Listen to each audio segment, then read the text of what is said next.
అభిజ్ఞాన శాకుంతలములో మహానాయకుడు దుష్యంత మహారాజు, అంటే మహారాజు అన్నమాట. నాయిక వచ్చి శకుంతల. ఆమె కణ్వ మహర్షి యొక్క ఆశ్రమంలో ఉంటుంది.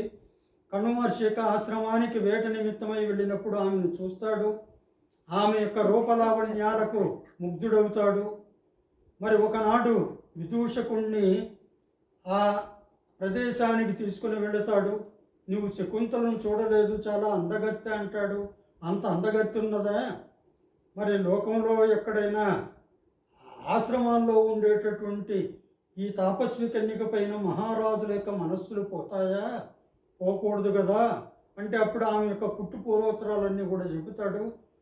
ఆమె మేనక యొక్క కూతురు, దాని తర్వాత విశ్వామిత్ర మహర్షి యొక్క అనుగుపుత్రిక అని చెప్పిన తర్వాత మరి ఆమె యొక్క సౌందర్యాన్ని గూర్చి కూడా వర్ణించి చెబుతాడనమాట. ఎవరికి? విదూషకునికి.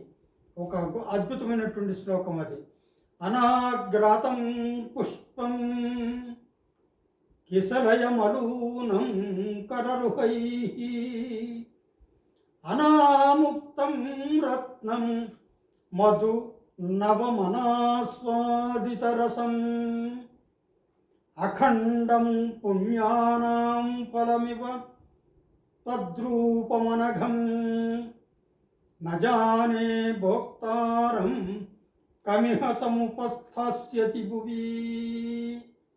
అంటే ఇదంతా కూడా నా మనస్సులో ఉన్నటువంటి భావము శకుంతల ఎడల అని చెబుతున్నాడనమాట అతడు. శకుంతల ఎలా అంటేదంటే అనాగ్రాతం పుష్పం.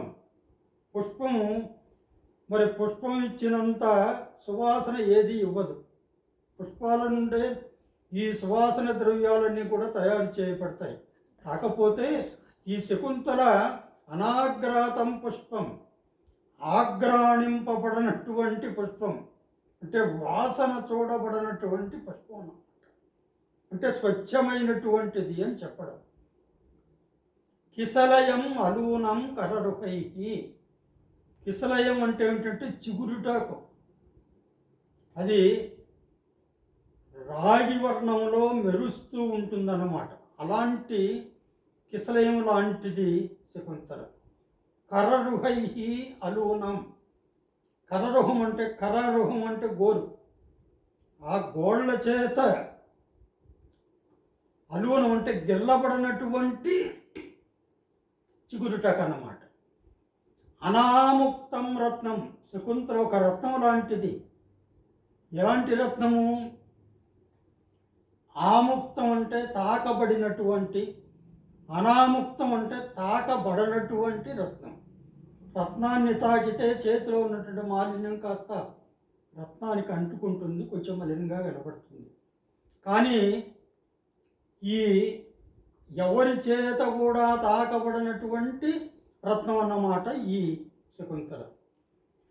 మధు నవం అనాస్వాదిత రసం. మధు తేనె. నవం అంటే క్రొత్తగా తీయబడినటువంటి తేనె. అంటే అది ఎప్పుడో తీసినటువంటిది కాదు, అప్పుడే తీయబడినటువంటి తేనెలాగా అనాస్వాదితం, ఆస్వాదించబడినటువంటి మరి ఒక ద్రవం అన్నమాట తేనె ఈ శకుంతల అంటాడు. అఖండం పుణ్యానాం ఫలమివ. పుణ్యానాం ఫలమివ. పుణ్యం ఎప్పుడు వస్తుంది? యజ్ఞయాగాదులు చేసుకుంటే, దేవతలు సంతోషిస్తే యజ్ఞయాగాదులు చేసుకున్నటువంటి వాళ్లకు పుణ్యం కలుగుతుందన్నమాట. ఈమె అఖండం పుణ్యానాం, అలాంటి ఆ పుణ్యాల యొక్క సముదాయమా అంతగా ఉంటుంది. తద్రూపం అనఘం అంటే మనోజ్ఞమైనటువంటిది ఆమె యొక్క రూపలావణ్యము అంటాడు. నజానే భోక్తారం. ఆమెను అనుభవించేవాడెవడో నాకు తెలియదు.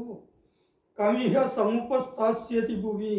ఈ భూమండలంలో ఆమె యొక్క సౌందర్యాన్ని ఎవరు అనుభవిస్తారో నాకు తెలియదు అని విదూషకునికి శకుంతల యొక్క రూపలావణ్యాలను గూర్చి చెబుతాడనమాట. ఒక అద్భుతమైనటువంటి శ్లోకం.